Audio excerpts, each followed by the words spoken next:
Tonight, in a desert in Iraq, a worker is brushing sand off an ancient mud wall. That wall is 2,500 years old. Beneath it, a city lies buried. A city the Bible says will never be inhabited again. But right now, at this exact moment, construction is happening there again. Is this just a coincidence? You've probably heard the name Babylon, a lost empire, an old story. But the real story is far stranger than that. In the book of Isaiah, a prophecy was written, hundreds of years before Babylon's fall. It said this city would never be rebuilt again. No tent would be pitched there. No shepherd would graze his flock. Only wild animals would live there. This was no small claim. Back then, Babylon was the largest, most powerful city on earth. Then centuries passed. In 1899, a German archaeologist named Robert Koldewey arrived to dig in the sand. There he found the Ishtar Gate, shining blue bricks, statues of lions and dragons, an entire world buried beneath the dirt. What Koldewey uncovered proved Babylon was truly as magnificent as the ancient texts described. But one thing was strange. Old great cities are usually rebuilt on top of themselves. It happened in Egypt. It happened in Rome. But nothing was ever built on Babylon's site for centuries. Only sand and ruins and silence. Why? Yale historian Amanda Podany explains that Babylon was never fully destroyed like some other ancient cities were, yet it stayed abandoned for centuries. That in itself is unusual. A city that was never destroyed yet never resettled. Now here's where it turns. In the 1980s, Iraq's then President Saddam Hussein decided to rebuild Babylon. He had bricks stamped with his own name laid over Nebuchadnezzar's bricks. He built a new palace right in the middle of the old ruins.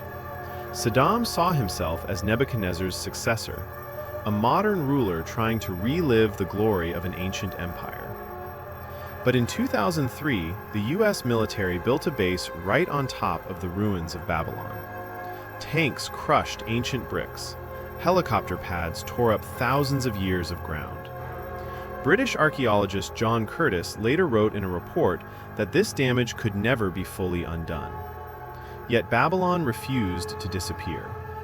In 2019, UNESCO declared Babylon a World Heritage Site. Tourists began arriving again. Local authorities planned new roads, new museums. A city that was told to be forgotten is emerging back onto the world map. Is this just tourism or something more? In the book of Revelation, Babylon stops being just the name of a city. It becomes a symbol of pride, of power, of wealth, and of distance from God. Some theologians believe this symbol isn't tied to one place. It appears in every civilization that starts thinking it's greater than God. But some scholars go one step further. They ask, what if Babylon isn't just a symbol, but is becoming significant again as an actual place? Andrew George, translator of the Epic of Gilgamesh and an Assyriologist, says ancient Mesopotamian civilization laid the foundation of human thought. Law, writing, astronomy, even the way we measure time came from there. If that civilization is buried this deep inside us, could its symbol return just as deeply? Think about that for a moment. The system you live by every single day, where did it come from? 60 minutes in an hour, 7 days in a week. All of it is Babylon's legacy. Maybe Babylon never truly ended at all. Maybe it just changed shape and kept living among us. That's why some people go back and reread the prophecies of Jeremiah and Isaiah, and they're stunned. Because a prophecy written thousands of years ago looks strikingly similar to the world today.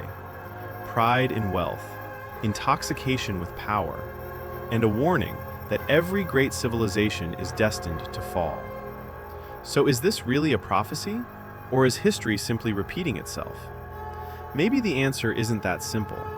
Maybe Babylon isn't one lonely place or one single moment of prophecy.